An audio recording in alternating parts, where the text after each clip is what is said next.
أعوذ بالله من الشيطان الرجيم. بسم الله الرحمن الرحيم.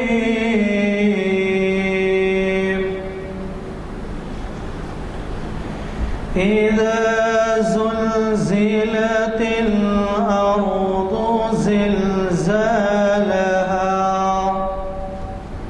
وأخرجت الأرض أثقالها وقال الإنسان ما لها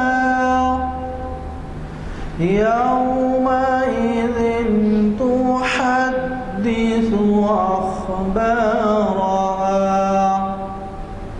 بأن ربك أوحى لها يومئذ يصدر الناس أشتاتا ليروا أعمالهم فمن يعمل مثقال ذرة خيرا يره ومن يعمل مثقال ذرة شرا يره. صدق الله العظيم.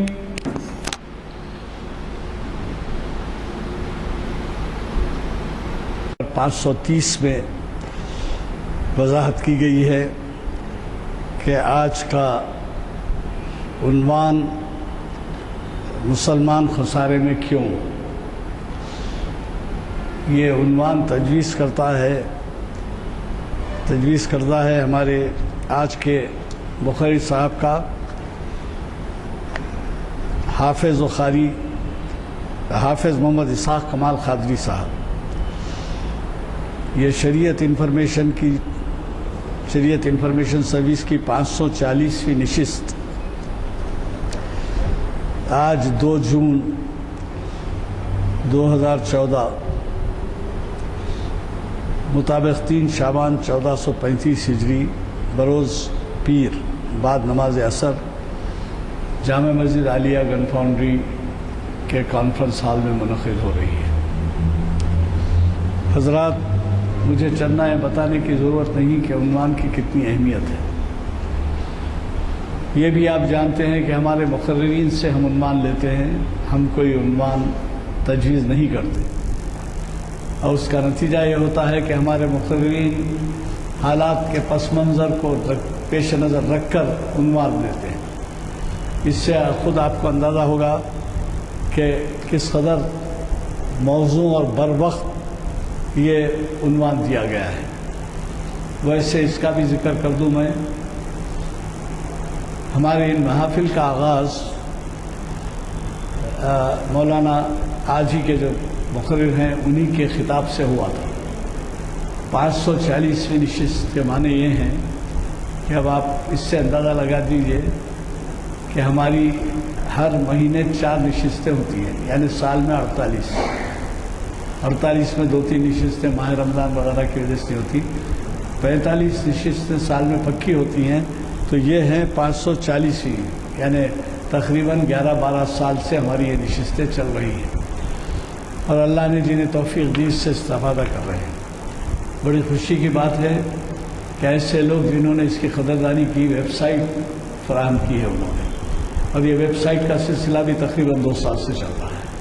میں آپ سے خصوصی طور پہ اپیل کروں گا کہ ہمارے بلیٹن میں اس ویب سائٹ کا نمبر دیا گیا ہے جو یہاں پر بھی درج ہے.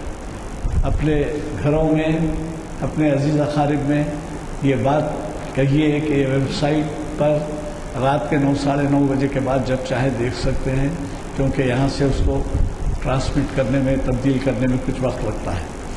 اور اگر آپ یہ کریں گے تو گھر بیٹھے ثواب کمائیں گے.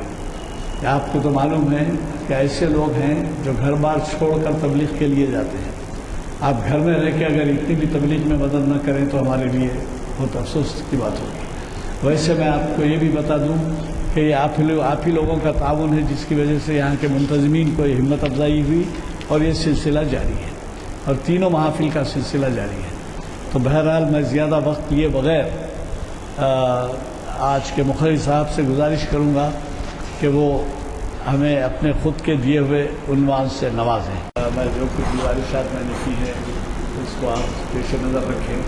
میرے کچھ دوسری مصروفیات کی وجہ سے پہلے جا رہا ہوں، اور عمر علی خان صاحب جن کی کوششوں سے آغاز ہوا تھا وہ یہاں پر موجود ہیں، اور وہ جو ہے اختتامی تقریر اختتام اللہ وبرکاتہ۔ اعوذ باللہ السمیع العلیم من الشیطان الرجیم، بسم اللہ الرحمن الرحیم۔ الحمد للہ رب العالمین، الرحمن الرحیم، مالک یوم الدین، والصلاة والسلام علی سیدنا محمد وعلی آلہ وصحبہ اجمعین ومن تبعهم بإحسان إلى يوم الدين، أما بعد، قال الله جل وعلا: فأعوذ بالله من الشيطان الرجيم، والعصر إن الإنسان لفي خسر إلا الذين آمنوا وعملوا الصالحات وتواصوا بالحق وتواصوا بالصبر۔ صدق اللہ العظیم۔ وقال النبی صلی اللہ علیہ وسلم: لا زلتم منصورین علی اعدائکم ما ان تمسکتم بسنتی فإن خرجتم عن سنتی سلط اللہ علیکم من لا یخافکم ولا یرحمکم۔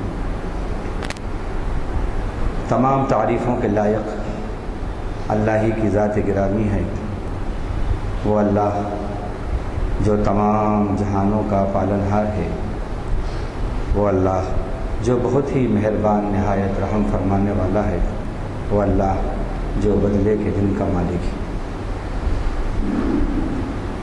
ایسے رب کے، ایسے مالک کے، ایسے رحمان رحیم پروردگار کے درود اور سلام ہوں اس کے آخری نبی حضرت محمد مصطفیٰ صلی اللہ علیہ وسلم پر، آپ کی ازواج پر، آپ کی اولاد پر، آپ کے اصحاب پر، اور آپ کے ان تمام امتیوں پر جنہوں نے آپ کے طریقے کی پیروی کی اور جو قیامت تک آپ کے طریقے کی پیروی کرتے رہیں گے۔ حمد و صلات کے بعد، جیسا کہ آپ جانتے ہیں کہ آج بتاریخ 2 جون 2014 مطابق 3 شعبان 1435 ہجری بروز پیر، جامع مسجد عالیہ کی مسجد جامع عالیہ کے کانفرنس ہال میں شریعت انفارمیشن سروس کی غالباً 540 میں یہ نشست ہے۔ اس کا عنوان ابھی آپ نے سنا اور اخبار میں بھی پڑھا، مسلمان خسارے میں کیوں۔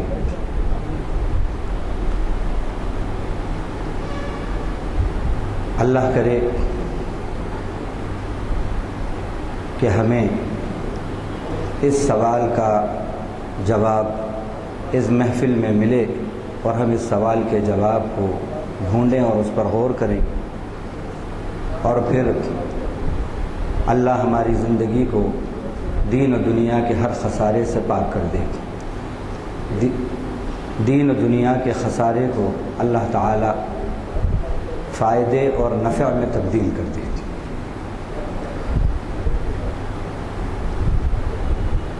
اور اللہ کرے کہ آج کا یہ تاریخی دن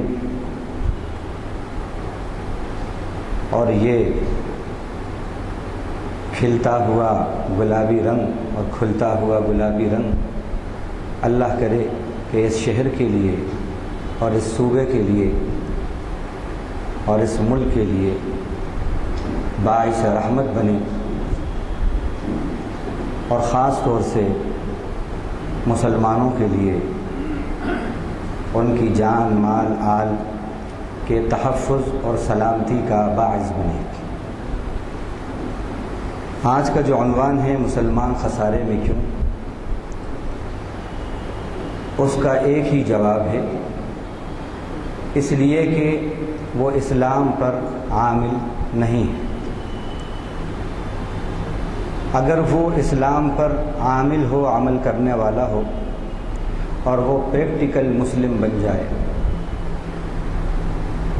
تو پھر اس کی زندگی میں خسارہ نہیں ہے، مسلمان کی زندگی میں خسارہ نہیں۔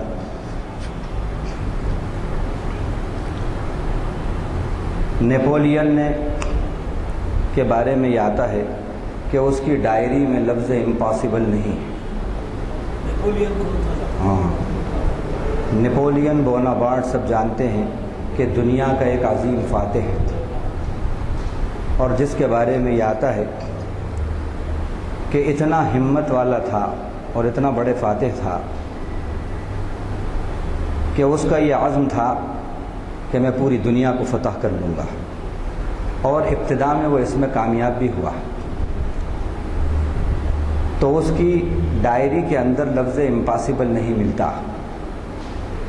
اگر نیپولین کی ڈائری میں لفظ امپاسبل نہیں ہے تو مومن کی ڈائری میں لفظ خسارہ نہیں ہے، بشرطے کہ وہ مومن ہو، وہ مسلم ہو۔ مسلمان نے جب اسلام پر عمل کرنا چھوڑ دیا، جب وہ پریکٹیکل اسلام سے دور ہو گیا اور اوکیجنلی، پارٹلی، ٹریڈیشنلی اسلام ہی اس کی پہچان بن گئی، تو پھر اللہ کی رحمتیں بھی اس پر اوکیجنلی، ٹریڈیشنلی اور پارٹلی ہونے لگیں۔ جو چیز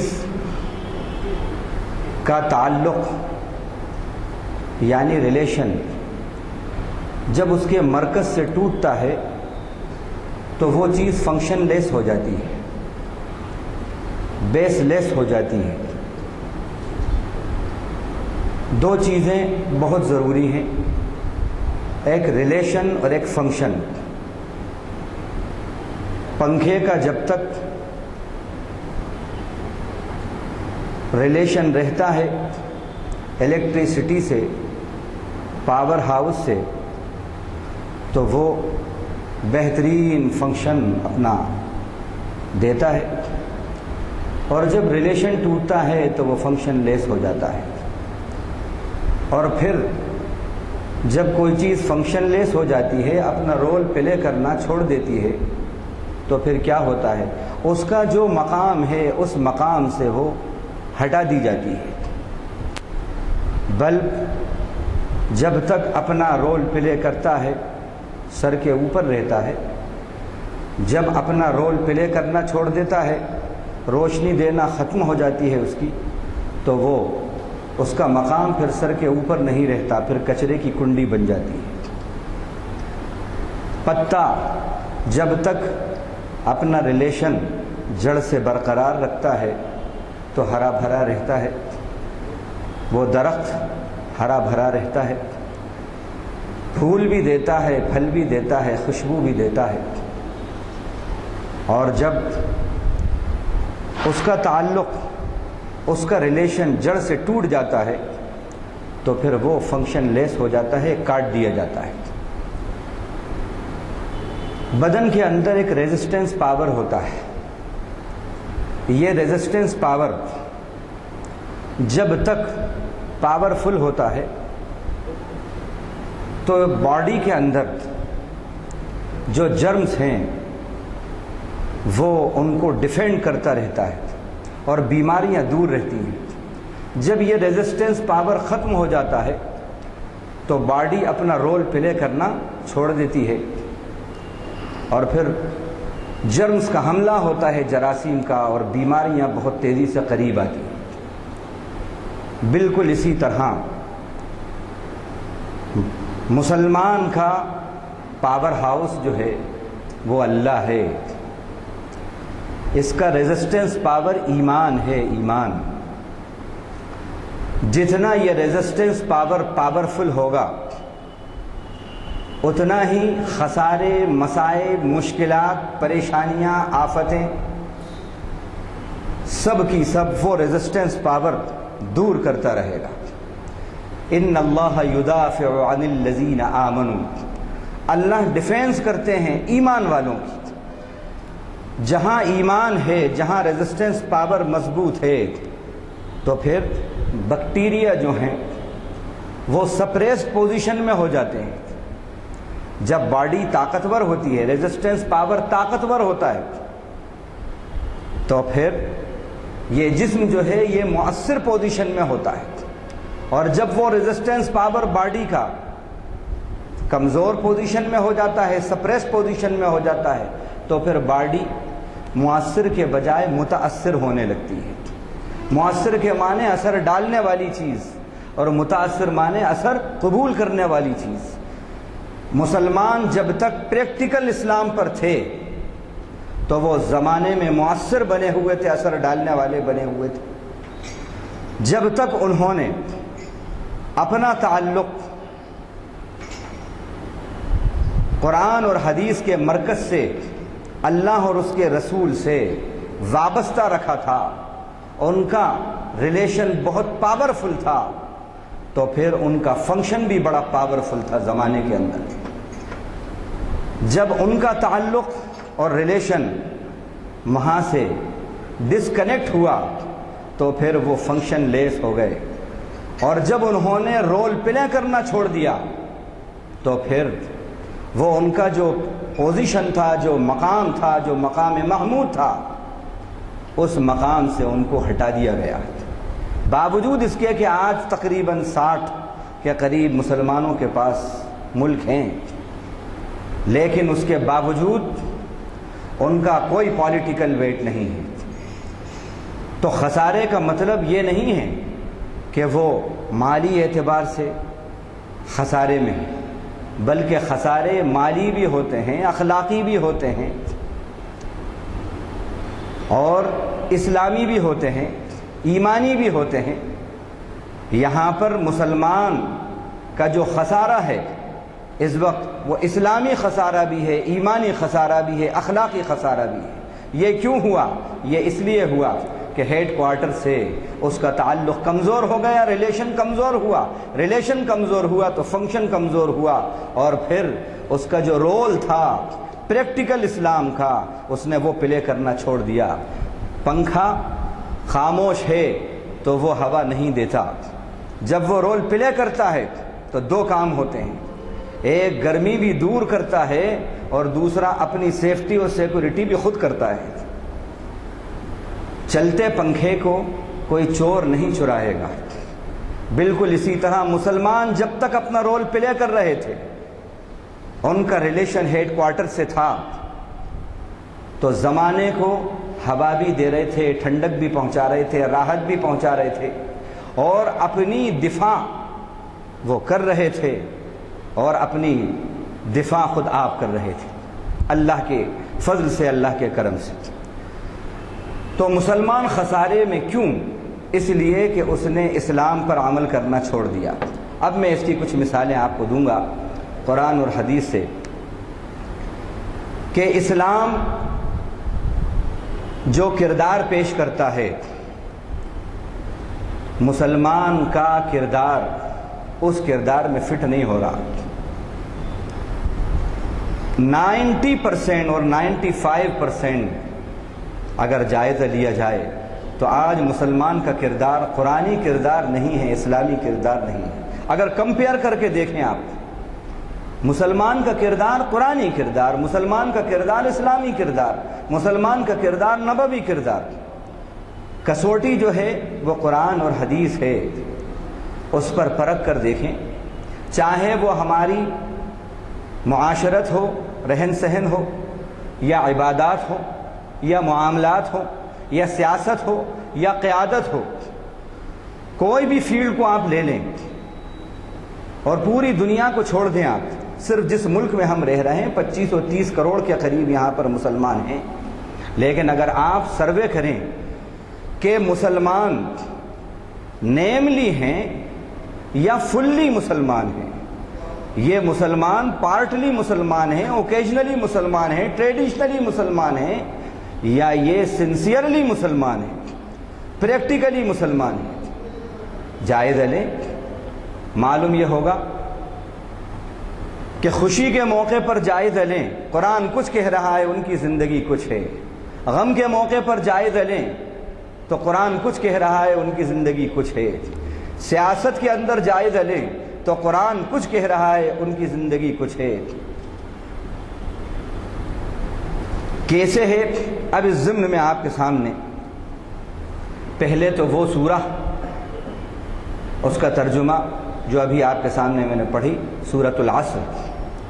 اس سورہ کے بارے میں آتا ہے حضرت عبداللہ بن حسن، صاد سے یہ حسن ہے رضی اللہ عنہ، وہ کہتے ہیں کہ اللہ کے رسول صلی اللہ علیہ وسلم کے 2 صحابی ایسے تھے کہ جب وہ آپس میں ملتے، ملاقات کرتے، اور جب وہ ایک دوسرے سے جدا ہوتے تو ان کا یہ معمول انہوں نے بنا لیا تھا کہ وہ کہتے کہ ہم ہماری ملاقات کے ختم ہونے سے پہلے سورۃ العصر کی تلاوت کریں گے اور پھر ہم اپنے ایمان کو تازہ کریں گے۔ تو وہ جب بھی ملاقات کو ختم کرتے تو سورۃ العصر کی تلاوت کر لیتے اور اپنے ایمان کو اس سورہ سے رینیو کرتے رہتے تھے، ایمان کا رینیول کرتے رہتے تھے۔ اسی بنیاد پر حضرت امام شافعی رحمہ اللہ نے فرمایا کہ اگر قرآن مجید کی اس ایک صورت پر ہی مسلمان عمل کر لے تو اس کی زندگی سے خسارے ختم ہو جائیں اور اس کی زندگی میں انقلاب لانے کے لیے یہی ایک صورت کافی ہے۔ یہ حضرت امام شافعی رحمہ اللہ کا فرمان ہے۔ تو ایسی کیا بات ہے اس میں؟ فرمایا والعصر ان الانسان لفی خسر، زمانے کی قسم، زمانہ شاہد ہے اس بات کا کہ تمام انسان، ہول مین کائنڈ، سب کے سب خسارے میں ہے۔ خسارہ مانے نقصان، نقصان میں ہے، تمام انسان نقصان میں ہے۔ اس نقصان سے ایگزمپٹڈ کون ہیں، مستثنیٰ کون ہیں؟ 4 جن کے اندر صفات ہیں، جن میں 4 صفات ہیں، یہ 4 صفات والے لوگ خسارے سے دور ہیں۔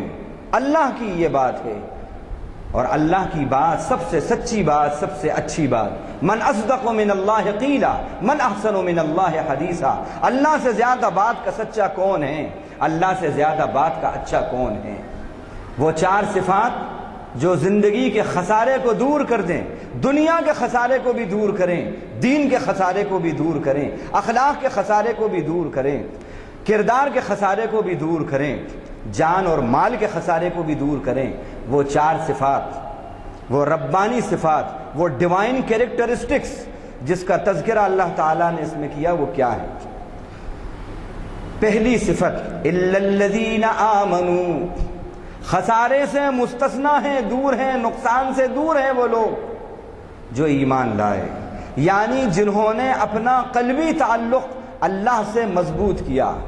ایمان نام ہے اللہ سے قلبی تعلق مضبوط کرنے کا۔ کیسے؟ جیسا ایک بیٹے کا باپ سے اور باپ کا بیٹے سے ایک قلبی تعلق مضبوط ہوتا ہے، ماں کا بیٹے سے اور بیٹے کا ماں سے قلبی تعلق مضبوط ہوتا ہے، اس سے کہیں زیادہ بندے کا اپنے رب سے قلبی تعلق مضبوط ہو، اس کا نام ایمان ہے۔ اور یہی تعلق، یہی قلبی تعلق قربانی دینا آسان کرا دیتا ہے۔ جہاں قلبی تعلق نہیں ہے وہاں پر کسی کے لیے قربانی دینا بڑا مشکل ہوتا ہے۔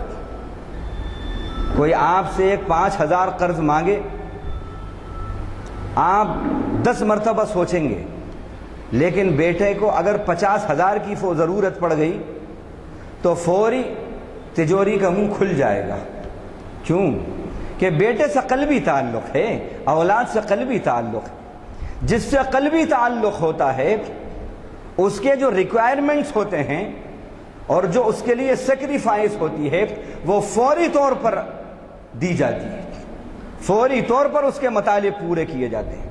ہمارا رب سے قلبی تعلق نہیں ہیں، اسی لیے ادھر سے جو مطالب ہو رہے ہیں اور جو قربانیوں کی بات ہے، جو اس کے احکام ہیں، وہ ہم سے پورے نہیں ہو رہے، کیونکہ ہمارا قلبی تعلق ٹوٹ گیا ہے۔ ہمارے اسلاف کا، صحابہ کرام کا قلبی تعلق اللہ سے مضبوط تھا، اس لیے اللہ کے نام پر، اللہ کے احکام پر، رسول کی نسبت پر بڑی سے بڑی قربانیاں دینا ان کے لیے بڑا آسان۔ شہادت پا رہے ہیں، خون کا فوارہ نکل رہا ہے، اور زبان پہ یہ الفاظ آتے ہیں فزت برب الکعبہ، کعبے کے رب کی قسم میں کامیاب ہو گیا۔ یہ کیا بات ہے؟ مارنے والے نے، کافر نے جب یہ سنا کہ میں نے اس کو مارا اور اس کا خون کا فوارہ نکلا، یہ آخری وقت ہے اس کا، اور یہ کہہ رہا ہے میں کامیاب ہو گیا۔ یہ کیسی کامیابی ہے؟ جان سے ہاتھ دھو رہا ہے اور کہہ رہا ہے میں کامیاب ہو گیا۔ کیا بات ہے؟ ان کا میں اس لیے کامیاب ہوا کہ میرا خاتمہ میرے رب کی نسبت پر ہوا، میرے رب کے تعلق پر ہوا، تو میں کامیاب ہو گیا۔ یہ قربانی کیوں تھی؟ اس لیے کہ قلبی تعلق ان کا اللہ سے مضبوط تھا۔ تو یہ قلبی تعلق بندے کا جب رب سے ہوتا ہے، یہ وہ چیز ہے کہ جو زندگی سے اس کے خسارے کو ختم کر دیتی ہے، نقصانات کو ختم کر دیتی ہے۔ دوسری چیز، اس قلبی تعلق کا اظہار ہونا، ڈیمانسٹریشن ہونا، ہر چیز کا ایک ڈیمانسٹریشن ہوتا ہے، ہر چیز کا اثر ہوتا ہے، ہر چیز کی نشانیاں، علامتیں ہوتی ہیں، ان علامتوں سے وہ پہچانا جاتا ہے۔ آپ کے سر کے اوپر بہت تیز فین چل رہا ہے، فین بول نہیں رہا اور کوئی سمجھ نہیں رہا، لیکن سمجھنے والے سمجھ رہے ہیں گرمی کا موسم ہے۔ فین اپنی حرکات سے ثابت کر رہا ہے کہ موسم گرمی کا ہے، علامتوں سے موسم گرما پہچانا جا رہا ہے۔ بلینکٹ اوڑھ کے آپ بیٹھے ہوئے ہیں، کہہ نہیں رہے آپ کہ مجھے بہت سردی لگ رہی ہے، لیکن علامتوں سے زمانہ پہچان لے گا کہ سردی کا موسم ہے، سرما کا موسم ہے۔ بالکل اسی طرح مسلمان کہتا نہیں تھا کہ میں مسلمان ہوں، وہاں پر اس کو سن آف بتانے کی ضرورت نہیں ہوتی تھی، اپنا نام بتانے کی ضرورت نہیں ہوتی تھی، وہ جس فیلڈ میں چلا جاتا تھا اپنے کیریکٹر سے، اپنی نشانیوں سے وہ ثابت کرتا تھا کہ وہ مسلمان ہے، وہ مسلمان ہے۔ تو ایمان یعنی اللہ سے قلبی تعلق اور اس کا مظاہرہ عملی طور پر، پریکٹیکل ڈیمانسٹریشن کا نام عمل صالح ہے، یعنی نیک عمل۔ اور نیک عمل وہی نیک عمل ہوتا ہے جس کی تعریف ہمارے اسلاف نے کی، ہمارے علماء نے کی، فقہاء نے کی، ائمہ اربعہ نے کی، کہ وہی عمل عمل صالح یعنی نیک عمل ہے جو اللہ کے حکم اور نبی کے طریقے کے مطابق ہو، وہی عمل عمل صالح ہے۔ اور جس عمل میں اللہ کا حکم نہیں، جو نبی کے طریقے کے مطابق نہیں، چاہے وہ کتنا ہی اچھا عمل ہو، زمانہ اسے کتنا ہی اچھا کہے، وہ عمل اللہ کے یہاں عمل صالح نہیں ہے۔ اس لیے کہ جس عمل پر محمدی ٹریڈ مارک ہے، وہی عمل اللہ کے یہاں ایکسیپٹیڈ ہے، گرانٹیڈ ہے، اور جس عمل پر محمدی ٹریڈ مارک نہیں ہے، اللہ کے یہاں وہ عمل ریجیکٹیڈ ہے۔ تو یہ دوسری صفت ایمان کے ساتھ عمل صالح کی ہے۔ ایمان کا پریکٹیکلی ڈیمانسٹریشن عمل صالح ہے۔ تیسری صفت وَتَوَاصَوْا بِالْحَقِّ وَتَوَاصَوْا بِالصَّبْرِ، اور انہوں نے آپس میں ایک دوسرے کو حق کی تلقین کری۔ کیا مطلب؟ جو آدمی حق پر ہوتا ہے وہی حق کی تلقین کرتا ہے، جو خود حق پر ہوتا ہے اسی میں ہمت ہوتی ہے کہ وہ دوسرے کو بھی حق کی طرف بلائے، اور جو خود حق پر نہیں ہوتا 80% یہ ہوتا ہے کہ اس کی ہمت نہیں ہوتی کہ وہ حق کی طرف ببانگ دہل کسی کو بلائے۔ تو وہ خود بھی حق پر ہوتے ہیں اور دوسروں کو بھی حق کی دعوت دیتے ہیں، حق کی طرف بلاتے ہیں۔ اس میں علماء نے لکھا ہے کیا بات ہے، یعنی ایمان پر قائم رہنا اور ایمان کی دعوت ان بھائیوں کو جو غیر مسلم ہیں، جو حق سے واقف نہیں ہیں، ایمان سے واقف نہیں ہیں، اسلام سے واقف نہیں ہیں، ان کو بھی ایمان کی اور اسلام کی دعوت دینا، اور آپس میں ایک دوسرے کو حق کی تلقین کرتے رہنا۔ یہ تیسری صفت ہوئی۔ چوتھی صفت وتواصوا بالصبر، اور آپس میں حق پر جمے رہنے کی ایک دوسرے کو انہوں نے تلقین کی۔ جب آپ حق پر چلیں گے، ایمان کا مظاہرہ عمل صالح اچھے عمل سے کریں گے، تو یہ راہ ایسی راہ ہے کہ آپ کے اپنے بھی کبھی پرائے ہو جائیں گے، کبھی آپ کے اپنے بھی پرائے ہوں گے، اور اس وقت یہ گھڑی بڑی صبر آزما گھڑی ہوتی ہے۔ اس وقت آپ حق پر جمے رہیں گے اور ان صفات کا مظاہرہ کریں گے، تو پھر یہ ہیں وہ صفات جس کے سبب اللہ زندگی کے ہر خسارے کو انشاءاللہ ختم کرے گا اور اس کا دفاع کرے گا، اس کا ازالہ کرے گا۔ والعصر ان الانسان لفی خسر الا الذین آمنوا وعملوا الصالحات وتواصوا بالحق وتواصوا بالصبر۔ اللہ اس صورت کو ہماری زندگی کا عنوان بنا دے، اللہ ان چار صفات کو ہماری زندگی کی پہچان بنا دے۔ یہ چار صفات پوری زندگی کو انسرکل کیے ہوئے ہیں، احاطہ کیے ہوئے ہیں۔ اب چلتے ہیں ہم ایمان یعنی اللہ سے قلبی تعلق، اس کا مظاہرہ اعمال صالحہ کی شکل میں، اس کا مظاہرہ حق پر جمے رہنے اور حق کی تلقین کرنے، ایک دوسرے کو حق کی تلقین کرنے، اور پھر جو اس راہ کے اندر جو مصائب اور مشکلات آئیں اس پر جمے رہنے سے ہوتا ہے۔ اب پریکٹیکل اسلام کیا ہے، اسلام کیا کہہ رہا ہے اور ہم کیا کر رہے ہیں؟ اگر ہم اسلام کے مطابق عمل کریں زندگی سے خسارے ختم ہوں گے، اور اسلام کے مطابق عمل نہیں ہوگا، ایمان کے مطابق عمل صالح نہیں ہوں گے، تو زندگی سے خسارے ختم ہونے والے نہیں ہیں۔ اب اس ضمن کے اندر دیکھیے قرآن میں ایک آیت ہے جو ہم اکثر پڑھتے ہیں، وَمِنَ النَّاسِ مَن يَعْبُدُ اللَّهَ عَلَى حَرْفٍ فَإِنْ أَصَابَهُ خَيْرٌ اطْمَأَنَّ بِهِ وَإِنْ أَصَابَتْهُ فِتْنَةٌ انقلب عَلَى وَجْهِهِ خَسِرَ الدُّنْيَا وَالْآخِرَةَ ذَلِكَ هُوَ الْخُسْرَانُ الْمُبِينُ۔ سورۃ الحج رکوع نمبر 2 کی پہلی آیت 17ویں پارے میں اللہ فرما رہے ہیں لوگوں میں سے کچھ ایسے بھی لوگ ہیں جو اللہ تعالیٰ کی کنارے کنارے پر عبادت کرتے ہیں۔ یہ قرآن ہے، قرآن دل کی آواز ہے، یہ قرآن ہے، حقیقت بتاتا ہے۔ لوگوں میں سے کچھ لوگ ایسے ہیں جو اللہ کی کنارے کنارے عبادت کرتے ہیں۔ فَإِنْ أَصَابَهُ خَيْرٌ اطْمَأَنَّ بِهِ، اگر ان کو بھلائی فائدے پہنچتے ہیں تو بڑے مطمئن ہوتے ہیں، بڑا سیٹسفیکشن ان کو رہتا ہے۔ وَإِنْ أَصَابَتْهُ فِتْنَةٌ انقلب علی وجہی، اور اگر کوئی آزمائش پہنچی اس راہ کے اندر تو پھر اپنے منہ واپس چلے جاتے ہیں، یعنی پلٹ جاتے ہیں۔ ایسے لوگ خسر الدنیا والآخرہ ذالک هو الخسران المبین، ایسے لوگ دنیا میں بھی خسارے میں ہیں اور آخرت میں بھی خسارے میں ہیں، اور دنیا اور آخرت کا خسارہ بڑا خسارہ ہے۔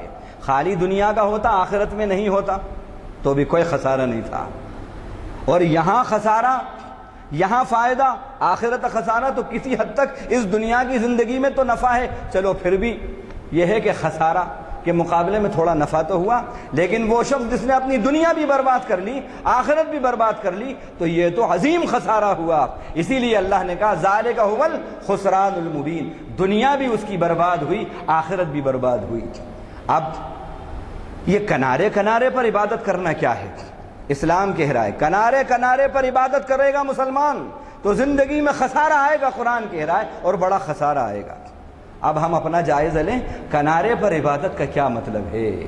ہفتے کا کنارہ جمعہ، اور سال کا کنارہ عیدین اور رمضان، بس اس کے بعد پھر باہر پھر اسلام کا مظاہرہ ہی نہیں۔ تو ہمارا حال کیا ہے؟ کیا ہم اس وعید میں نہیں آ رہے؟ کیا ہم اس وعید میں نہیں آ رہے؟ کنارے کنارے پر اللہ تعالیٰ کی عبادت ہو رہی ہے۔ یہ وجہ ہے کہ جو خسارہ زندگی کے اندر آ رہا ہے۔ اللہ کا حکم کیا ہے؟ مسلمان کو کیسا ہونا چاہیے؟ وَاعْبُدْ رَبَّكَ حَتَّى يَأْتِيَكَ الْيَقِينُ، موت آنے تک اپنے رب کی عبادت کرتا رہے، اپنے رب کی بندگی کرتا رہے، اپنے رب کی بندگی کرتا رہے، کیونکہ بندگی سے اس کا تعلق اوکیجنلی ہو گیا، پارٹلی ہو گیا، ٹریڈیشنلی ہو گیا، اس لیے اس کی زندگی میں خسارہ آ گیا۔ اب سوال یہ پیدا ہوتا ہے، رب کی رحمتوں میں رحمتیں لینے کے سلسلے میں معاملہ ہمارا دوسرا ہے۔ آکسیجن فلی درکار ہے، 12 مہینے درکار ہے، پوری زندگی درکار ہے، ہوائیں پوری زندگی چاہیے، پورے سال چاہیے، بارش اور پانی پوری زندگی چاہیے اور 12 مہینے چاہیے۔ کیوں؟ لینے کے لیے رب کی رحمتیں مکمل طور پر لیتا ہے اور دینے کے لیے صرف پارٹلی یہ انجام دیتا ہے۔ ہونا تو یہ چاہیے اللہ کی طرف سے اگر یہ ہو کہ تو مجھ کو پارٹلی، ٹریڈیشنلی، اوکیجنلی یاد کرتا ہے، میں بھی صرف رمضان میں ہی آکسیجن دوں گا، میں بھی جمعے کے دن ہی آکسیجن سپلائی کروں گا، میں بھی پانی کے خزانے تیرے لیے صرف رمضان اور عیدین میں ہی دوں گا، کیونکہ جب ادھر سے تو پارٹلی ہے تو ادھر سے بھی میری رحمتیں بھی پارٹلی ہیں۔ ہونا تو یہ چاہیے، لیکن کریم پروردگار پھر بھی اپنا کرم کر رہے ہیں۔ تو یہ جو بندگی ہے، کنارے کنارے پر جو بندگی ہے، یہ بندگی بھی مسلمان کی زندگی کے اندر خسارہ لے کر آ رہی ہے، یہ بھی ایک سبب۔ دوسری بات اللہ نے کہا قرآن سے متعلق، اسلام یہ کہتا ہے کہ قرآن کے تم ریڈر سے بڑھ کر فالوور بنو۔ قرآن یہ کہتا ہے یاسین والقرآن الحکیم انک لمن المرسلین علی صراط مستقیم تنزیل العزیز الرحیم لتنذر قوما ما انذر آباؤہم فہم غافلون۔ اس لیے اتارا ہے قرآن مجید اس عزیز اور رحیم اور غلبے والے اور رحمت والے پروردگار نے، تاکہ تم ان لوگوں کو جن کو آگاہ نہیں کیا گیا اور جن کے باپ دادوں کو آگاہ نہیں کیا گیا آخرت سے، جنت اور دوزخ سے، ایمان سے، اسلام سے، ان کو آگاہ کرو۔ نزول قرآن کا مقصد یہ ہے، یہ زندگی میں ہمارے ادا نہیں ہو رہا، پریکٹیکل اسلام نہیں ہے۔ جب اسلام کو ہم دیکھتے ہیں تو یہاں بھی مسلمان ہمیں نظر ہی نہیں آتا۔ کتنے پرسنٹ مسلمان ہیں جو نزول قرآن کے اس مطلوب اور مقصود کو ادا کر رہے ہیں؟ کہاں ہیں؟ قرآن مجید نے کہا سورہ یوسف کے اندر الف لام را کتاب انزلناہ الیک، الف لام را یہ وہ کتاب ہے جو ہم نے اتاری ہے، پھر فرما قرآنا عربیا لعلکم تعقلون، یہ قرآن عربی میں ہم نے اتارا ہے، کائے کے لیے؟ لعلکم تعقلون کہا، لعلکم تقرؤون نہیں کہا۔ ہم نے اس لیے اتارا ہے کہ تم شعور حاصل کرو، شعور حاصل کرو، تدبر حاصل کرو۔ افلا یتدبرون القرآن، یہ قرآن میں تدبر کیوں نہیں کرتے، غور و فکر کیوں نہیں کرتے؟ معلوم ہوا اسلام یہاں ہمیں حکم دے رہا ہے قرآن مجید سے اپنا شعور والا تعلق بناؤ، قرآن کی تلاوت میں شعور پیدا کرو، قرآن کی تلاوت میں شعور پیدا کرو۔ ہم قرآن کے صرف ریڈر بنے ہوئے ہیں، قرآن کے ریڈر بنے ہوئے ہیں۔ ایک جگہ اللہ نے فرمایا وَهَذَا كِتَابٌ أَنزَلْنَاهُ مُبَارَكٌ فَاتَّبِعُوهُ وَاتَّقُوا لَعَلَّكُمْ تُرْحَمُونَ، یہ کتاب جو ہم نے اتاری بڑی برکتوں والی کتاب ہے اور اس لیے ہم نے اتاری ہے۔ فَاتَّبِعُوهُ، تم اس کے فالوور بنو، اس کی پیروی کرو، وَاتَّقُوا، اور ڈرو، بچو اللہ کی نافرمانیوں سے، لعلکم ترحمون، تاکہ تمہارے اوپر رحمتوں کا نزول کیا جائے، رحمتیں کی جائیں۔ یہاں کیا کہہ رہے ہیں اللہ؟ یہ نہیں کہا ہم نے یہ کتاب اتاری ہے فقرؤہ، خالی اس کو پڑھ لو، بلکہ کیا کہہ رہے ہیں؟ فاتبعوہ۔ مطلب کیا ہوا؟ مطلب یہ ہے کہ اللہ یہ کہہ رہے ہیں کہ ہم نے اس لیے قرآن اتارا ہے کہ تم ریڈر سے بڑھ کر فالوور بنو، ریڈر کے ساتھ ساتھ فالوور بنو۔ یہاں پر اسلام تو ہم سے یہ کہہ رہا ہے، ہم قرآن کے ساتھ کیا معاملہ کر رہے ہیں؟ یہاں اسلام کے خلاف جا رہے ہیں ہم، اس لیے زندگی میں خسارہ ہے۔ اسلام ہماری زندگی سے تلاوت قرآن کے وقت اور قرآن سے وابستگی کے وقت چونکہ دور دور نظر آ رہا ہے، ہم نے قرآن سے ایسی وابستگی نہیں کی جیسے اللہ کہہ رہے ہیں کہ تم اس کے فالوور بنو، ریڈر سے بڑھ کر فالوور بنو۔ لیکن ہمارا حال یہ ہے، قرآن کھلتا ہے تو دہم میں کھلتا ہے، چہلم میں کھلتا ہے، یا نیا مکان ہے تو کھل رہا ہے، تلاوت کے لیے، یا نئی دکان ہے تو برکت کے لیے کھل رہا ہے، یا رمضان میں کھل رہا ہے۔ کتاب رمضان بنا کے رکھ دی ہم نے اس کتاب کو، کتاب رمضان اور کتاب برکت۔ ارے یہ کتاب تو کتاب ایمان ہے، کتاب انقلاب ہے، کتاب عمل ہے، کتاب حرکت ہے۔ یہ کتاب برکت بنا کے رکھ دی ہم نے۔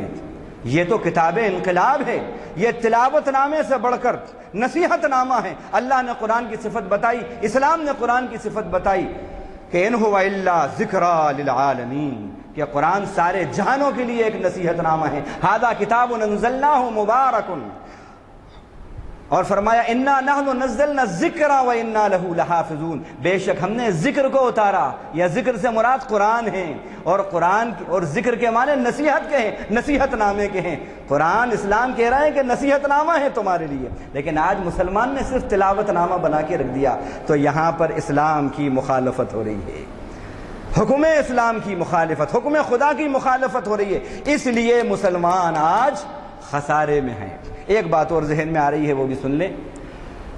اللہ تعالیٰ نے قرآن سے رشتہ جوڑنے میں ایک بات اور کہی، وابستگی میں ایک بات اور کہی۔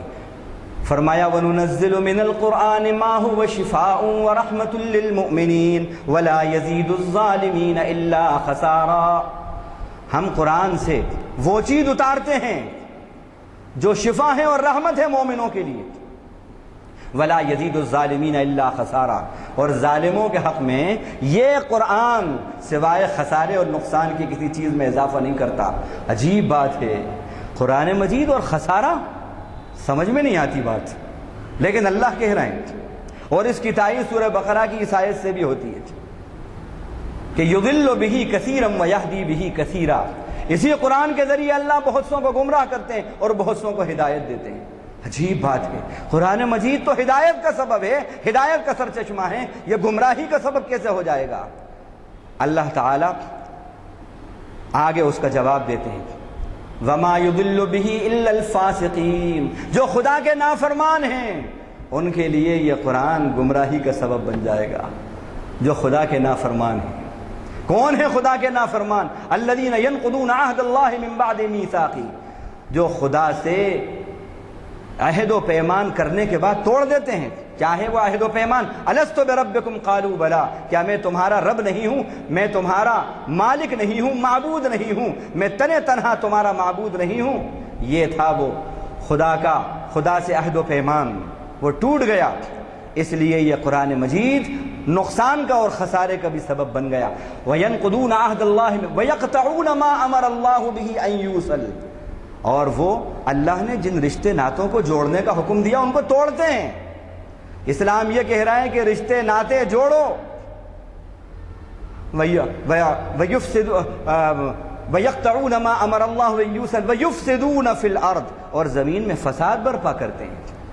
جب زندگی کے اندر قطع رحمی آئے گی، زندگی میں فساد آئیں گے اور اللہ سے رشتہ ٹوٹے گا، تو پھر قرآن کھلے گا صرف برکت کے لیے، تو خسارے اور نقصان کے سوا کچھ بھی نہیں ہوگا۔ اس کی تائید حدیث سے بھی ہوتی ہے۔ حضرت عمر اس کے راوی ہیں، مسلم شریف میں یہ روایت آئی ہے، فرماتے ہیں ان اللہ یرفع بہذا الکتاب اقواما ویدع بہ آخرین، بے شک اللہ اس کتاب کے ذریعے بہت سی قوموں کو عروج عطا فرماتے ہیں اور بہت سی قوموں کو پستی دیتے ہیں۔ عروج کسے ملتا ہے؟ قرآن کے ذریعے، جو اس کا عامل قرآن ہوا، حامل قرآن ہوا، ریڈر سے بڑھ کر فالوور ہوا، اس کو اللہ بلندی عطا فرماتے ہیں، سر بلندی عطا فرماتے ہیں، اور جو اس پر عامل نہیں ہوا، صرف قاری رہا، تو اس کی زندگی میں پستی آتی ہے۔ وہ معزز تھے زمانے میں صاحب قرآن ہو کر، اور تم خار ہوئے تارک قرآن ہو کر۔ تو حامل قرآن اور صاحب قرآن کے لیے قرآن فائدے کا سبب ہے۔ آج اسلام تو ہم سے یہ کہتا ہے کہ تم عامل قرآن اور حامل قرآن بنو، لیکن ہم نے اس سے جو تعلق وابستہ کیا ہے صرف قاری قرآن کا۔ اسلام کا یہ حکم یہاں چھوٹ رہا ہے، اس لیے مسلمان کی زندگی میں خسارہ ہے، خسارہ ہے، یہ وجہ ہے۔ آج قرآن یہ کہہ رہا ہے، اب دیکھیے قرآن پر کیسا ظلم ہو رہا ہے۔ قرآن کہہ رہا ہے وَقَضَىٰ رَبُّكَ أَلَّا تَعْبُدُوا إِلَّا إِيَّاهُ وَبِالْوَالِدَيْنِ إِحْسَانًا، آپ کے رب نے فیصلہ کر دیا کہ عبادت صرف اللہ کی کرو گے، اس کے سوا کسی کی نہیں کرو گے، اور والدین کے ساتھ حسن سلوک کرو گے، یہ حکم۔ اور وَاعْبُدْ رَبَّكَ حَتَّىٰ يَأْتِيَكَ الْيَقِينُ، کلمے میں کہتے ہیں لا الہ الا اللہ، التحیات میں کیا کہتے ہیں؟ اشہد ان لا الہ الا اللہ واشہد ان محمدا عبدہ ورسولہ۔ نماز میں کیا کہتے ہیں؟ سورۃ الفاتحہ کے اندر ایاک نعبد و ایاک نستعین۔ دعائے قنوت میں کیا کہتے ہیں؟ اللہم ایاک نعبد ولک نصلی ونسجد کہتے ہیں، لیکن عمل بالکل اس کے خلاف ہو رہا ہے۔ یہ قرآن کے خلاف جا رہے ہیں ہم، ظلم ہو رہا ہے قرآن پر ظلم ہو رہا ہے۔ جب قرآن پہ ہم پریکٹیکلی ظلم کر رہے ہیں، اس لیے زندگی میں مسلمان کے خسارہ آ رہا ہے۔ اللہ کہہ رہے ہیں نماز میں ہم خدا سے کہتے ہیں ایاک نعبد و ایاک نستعین، جیسے ایٹم کا نیوکلیس ہوتا ہے اسی طرح سورۃ الفاتحہ کا اور نماز کا نیوکلیس جو ہے وہ ایاک نعبد و ایاک نستعین ہے۔ اس میں کہنا اے اللہ بس تجھی سے یعنی تیری ہی ہم بندگی کرتے ہیں، تیری ہی غلامی کرتے ہیں، تیری ہی عبادت کرتے ہیں، اور تجھی سے بس تجھی سے مدد مانگتے ہیں۔ لیکن یہ دیکھا کہ نماز کے بعد کسی اور کے آگے بھی سجدہ ریز ہو رہے ہیں، نماز کے بعد کسی اور سے بھی اپنی حاجت جو ہے براری کی بات کر رہے ہیں، کسی اور کے سامنے ہاتھ پھیل رہا ہے، زبان کھل رہی ہے اور سر جھک رہا ہے۔ تو ایاک نعبد و ایاک نستعین میں یہ کنٹرڈکشن نہیں ہوا، آپ کی عبادت میں اور آپ کے عمل میں کنٹرڈکشن ہو گیا، تضاد ہو گیا۔ یہ کیا ہے؟ یا تو یہ کرو کہ جب نماز پڑھو تو اس آیت کو حذف کر کے پڑھو، یہ تو مجال نہیں ہے کسی کی، سب پڑھتے ہیں ایاک نعبد و ایاک نستعین، لیکن کتنے پرسنٹ مسلمان ہیں جو اس آیت پر پریکٹیکلی عمل کر رہے ہیں؟ یہاں پر پریکٹیکلی اسلام کا مظاہرہ نہیں ہو رہا، تضاد ہو رہا ہے عبادت میں اور اللہ سے مدد طلب کرنے میں، اس لیے قرآن خسارے کا سبب بن رہا ہے، قرآن خسارے کا سبب بن رہا ہے۔ قرآن نے کہا اتحاد سے متعلق باتیں بہت ہیں، لیکن میں اب شارٹ کٹ میں لے کے چل رہا ہوں، یہ بتا رہا ہوں کہ اللہ نے کہا وَلَا يَزِيدُ الظَّالِمِينَ إِلَّا خَسَارًا، ظالموں کے حق میں قرآن خسارے کا سبب بنے گا۔ قرآن ہمیں یہ بتا رہا ہے کہ اگر تم نے قرآن پر عمل نہیں کیا تو زندگی میں تمہارے اے مسلمانوں خسارے آئیں گے۔ اب قرآن کیا کہہ رہا ہے؟ دیکھیے ہم ظلم کیسے کر رہے ہیں قرآن پہ۔ قرآن کہہ رہا ہے لا تنازعوا یا ایھا الذین آمنوا اطیعوا اللہ واطیعوا الرسول ولا تنازعوا فتفشلوا وتذهب ريحكم واصبروا ان اللہ مع الصابرین۔ قرآن یہ کہہ رہا ہے او ایمان والوں، اللہ کی بات مانو، رسول کی بات مانو، اور آپس میں جھگڑو مت، اختلافات مت کرو، وگرنہ تمہاری ہوا اکھڑ جائے گی اور تمہاری ہوا اکھڑ جائے گی اور تم ناکام ہو جاؤ گے، فتفشلوا تم ناکام ہو جاؤ گے، وتذهب ريحكم تمہاری ہوا چلی جائے گی، یعنی ہوا نہیں رہے گی، تمہاری ہوا اکھڑ جائے گی، وَاصْبِرُوا اور جمے رہو حق پر۔ یہاں ہے وہ آیت جو بار بار ہم پڑھتے ہیں اور گھر کے اندر تغرے کی شکل میں سر کے اوپر لگی رہتی، لیکن اس پر عمل نہیں ہوتا۔ مسلمان قرآن کی آیتوں کو سر کے اوپر لگاتا ہے لیکن دل میں نہیں بٹھاتا، قرآن کو سر پہ رکھتا ہے، لیکن قرآن سر پہ رکھنے کے لیے نہیں ہے، سر میں رکھنے کے لیے۔ قرآن دل سے لگانے کا نہیں ہے، دل میں رکھنے کا ہے، دل پہ رکھنے کے لیے نہیں ہے، دل میں رکھنے کے لیے قرآن۔ اگر کوئی شخص اپنی ماں کو سر پہ بٹھائے اور ماں کا کہنا نہیں مانے، اور باپ کو سر پہ بٹھا لے اعزاز میں، احترام میں سر پہ اٹھا لے، لیکن اس کا کہنا نہیں مانے، جو کہے اس کے خلاف جائے، جو وہ کہے اس کے خلاف، تو اس کا یہ ماں باپ کو سر پہ اٹھانا یہ کوئی ریسپیکٹ فل ہے؟ سب زمانہ کہے گا بیکار ہے تمہارے، یہ سب ڈھونگ ہے ڈھونگ۔ کچھ ہمارے بھی حال ایسے ہی ہو رہا ہے، قرآن سر پہ رکھ رہے اور سینے سے لگا رہے، لیکن سر میں نہیں رکھ رہے قرآن۔ جو قرآن ہم سے کہہ رہا ہے عمل کرو، وہ نہیں کر رہے۔ سب سے پہلے جہیز کے اندر، بیٹی کے جہیز میں سب سے پہلے قرآن پہنچایا جاتا ہے، سب سے پہلے سر کے اوپر رکھا جاتا ہے، لیکن سر کے اوپر مت رکھو، سر کے اندر رکھ لو۔ انشاءاللہ یہ قرآن تمہارے لیے فائدے کا سبب بن جائے گا۔ تو اللہ کہہ رہے ہیں دیکھو آپس کے اندر جھگڑو مت، اختلاف پیدا مت کرو ورنہ ناکام ہو جاؤ گے، ہوا تمہاری اکھڑ جائے گی۔ ایک جگہ وَاعْتَصِمُوا بِحَبْلِ اللَّهِ جَمِيعًا وَلَا تَفَرَّقُوا، اللہ کی رسی کو سب مل کر مضبوط پکڑ لو۔ یہ اللہ کی رسی کیا ہے؟ حدیث کے اندر آتا ہے القرآن حبل اللہ المتین، یہ قرآن جو ہے یہ اللہ کی مضبوط رسی ہے، اس کا ایک سرا اللہ کے ہاتھ میں ہے، ایک سرا بندہ مومن کے ہاتھ میں ہے، بندہ مومن کے ہاتھ میں ہے۔ جو سرا بندہ مومن تیرے ہاتھ میں ہے اس سرے کو مضبوط پکڑ لے، اللہ سے تیرا تعلق ہو جائے گا، تیرا تعلق ہو جائے گا۔ تو یہ قرآن کے بارے میں اللہ کے نبی نے فرمایا کہ القرآن حبل اللہ المتین، تو قرآن کہہ رہا ہے وَاعْتَصِمُوا بِحَبْلِ اللَّهِ جَمِيعًا، سب مل کر اللہ کی رسی کو مضبوط پکڑو، وَلَا تَفَرَّقُوا، تفرقے مت ڈالو۔ تو قرآن ہم سے کہہ رہا ہے اتحاد کا ثبوت دو، انتشار مت کرو، لیکن آج یہ حال ہے۔ ایک بات اور بتا دوں پھر اس کی وضاحت کروں گا تو آپ کو سمجھ میں آئے گا۔ جنگ احد کے اندر سب جانتے ہیں جن لوگوں نے تاریخ پڑھی ہے کہ جنگ احد میں ابتدا میں مسلمانوں کو فتح ہوئی۔ اللہ کے نبی نے کہا تھا، پوزیشن سب کو دے دی تھی کہ اس پوزیشن پہ سب کھڑے رہنا، یہاں سے ہٹنا نہیں، جب تک کہ ہم نہ کہیں نہیں ہٹنا، چاہے کچھ بھی ہو جائے، اس جگہ کو اپنے پوزیشن کو نہیں چھوڑنا۔ سب جمے رہے۔ عبداللہ ابن جبیر رضی اللہ عنہ اپنے 17 ساتھیوں کے ساتھ جمے رہے۔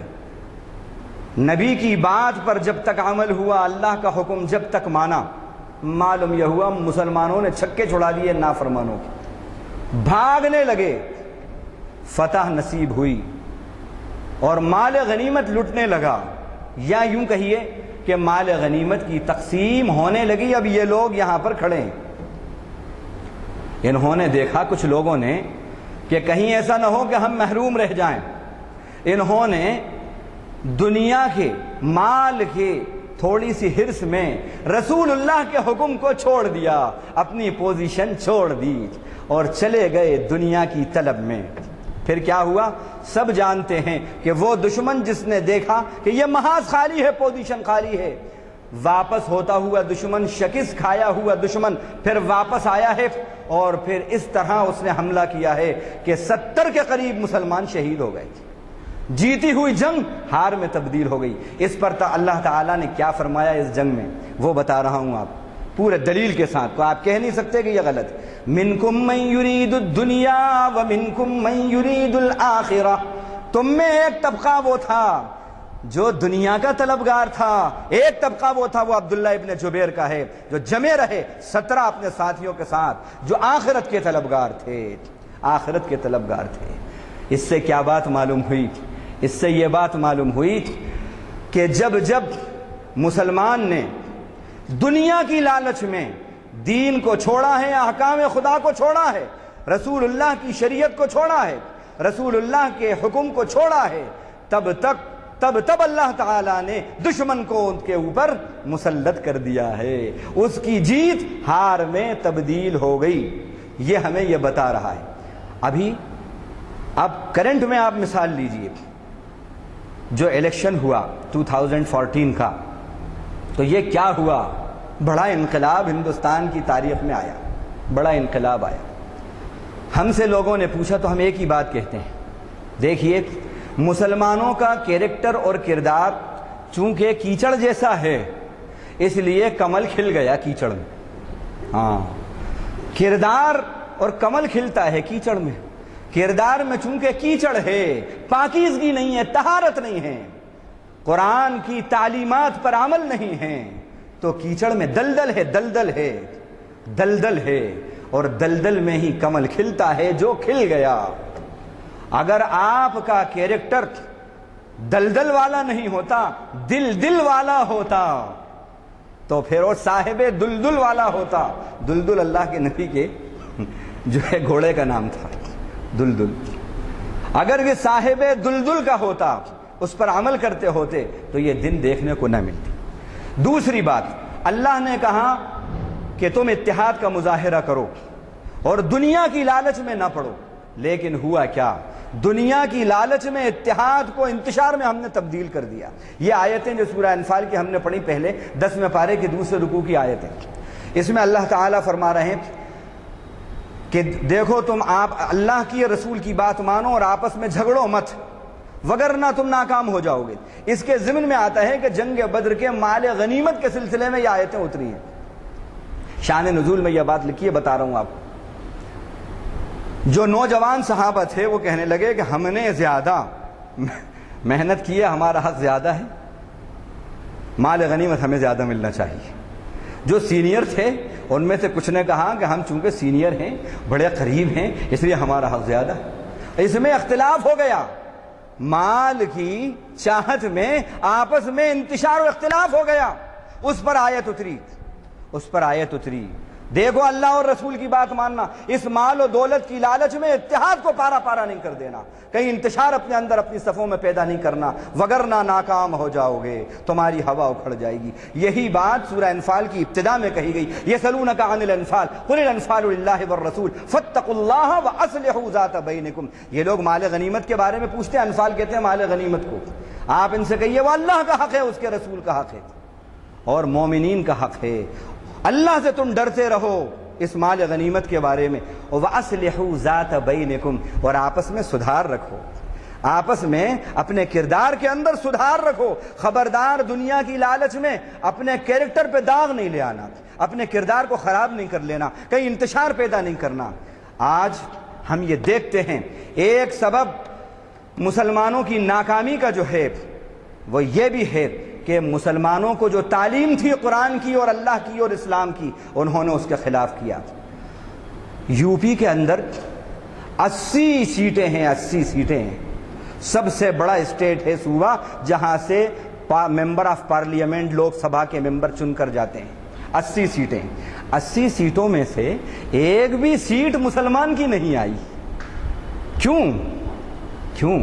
جبکہ ابھی کچھ دن پہلے وہاں پر تقریباً 80 کے قریب اسمبلی کے الیکشن کے اندر 80 کے قریب سیٹیں آئیں، اور تاریخ میں یو پی کے سب سے زیادہ مسلمانوں کی سیٹیں آئیں۔ لیکن اب کیا ہوا؟ وجہ کیا ہے؟ معلوم یہ ہوا کہ سلطان پور، رامپور، مراد آباد، یہ علاقے جو ہیں، سنبھل، یہاں مسلمانوں کے 5-5 لاکھ 2.5 لاکھ ووٹ تقسیم ہوئے ہیں، تقسیم ہو گئے، 3-3 لاکھ ووٹ تقسیم ہوئے، 2.5 لاکھ ووٹ تقسیم ہوئے۔ ایک مسلمان کی سیٹ پر ایک مسلمان ہیں، 10 مسلمان اس کے اگینسٹ میں کھڑے ہیں، 15 مسلمان کھڑے ہیں، 15 مسلمان کھڑے ہیں۔ کیا مطلب؟ کسی کو 1 کروڑ دیا، کسی کو 5 لاکھ دیا، کسی کو 20 لاکھ دیا، کسی کو 50 لاکھ دیا۔ بڑی پلاننگ کے ساتھ یہ کوشش ہوئی اور اس کے اندر کامیاب ہو گئے۔ 2 سال تک یہ باقاعدہ سروے آیا ہے۔ ہم کو جس مذہب نے ہمیں اتحاد سکھایا، پلاننگ اور منصوبہ سکھایا، ہمیں نماز کہا کہ نماز کے اندر ڈسپلن سکھایا گیا، منصوبہ بندی سکھائی گئی، پاکیزگی اور طہارت سکھائی گئی، یہ منصوبہ بندی ہم سے چھن کر ادھر چلی گئی۔ کیسی منصوبہ بندی ہوئی، کیسا اتحاد کا ثبوت دیا۔ باطل میں اتحاد ہو رہا ہے آج، اور حق کی صفوں میں انتشار ہو رہا ہے۔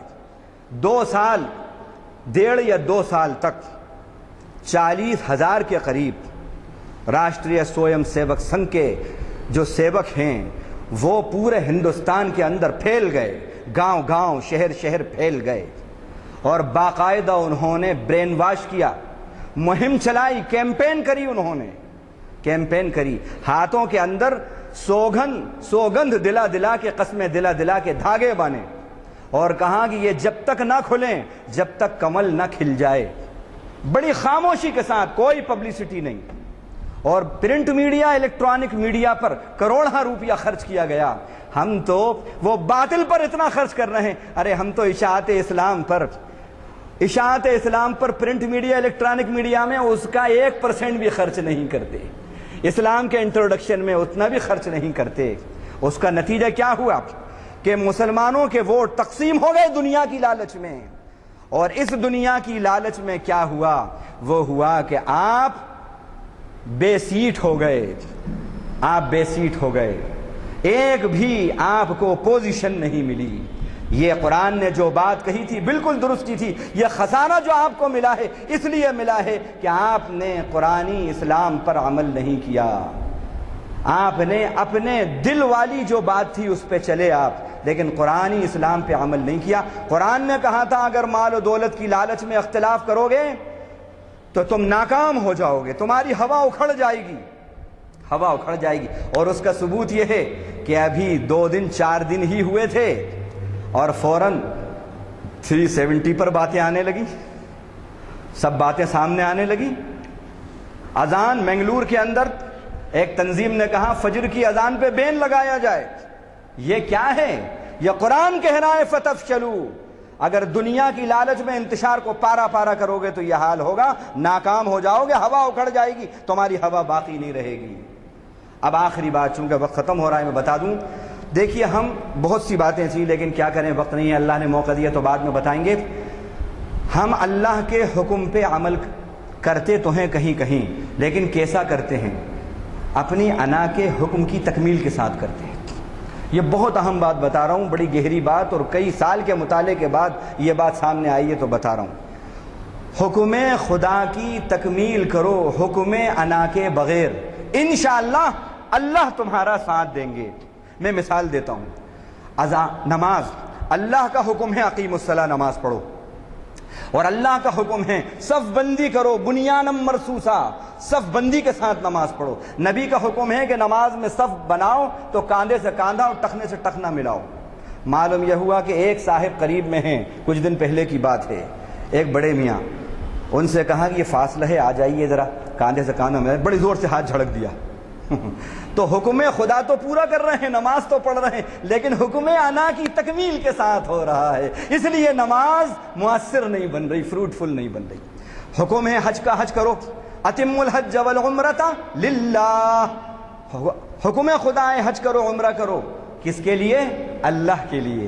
تو عمرے بھی ہو رہے ہیں، حج بھی ہو رہا ہے، لیکن حکم خدا کے ساتھ حکم انا کی بھی تکمیل ہو رہی ہے۔ کیا؟ جانے سے پہلے اخبار میں بڑا فوٹو، پھر آنے کے بعد الحاج صاحب کا بڑا فوٹو۔ یہ کیا ہے؟ یہ انا کا حکم ہے، پبلسٹی ہونا عبادت کے ساتھ۔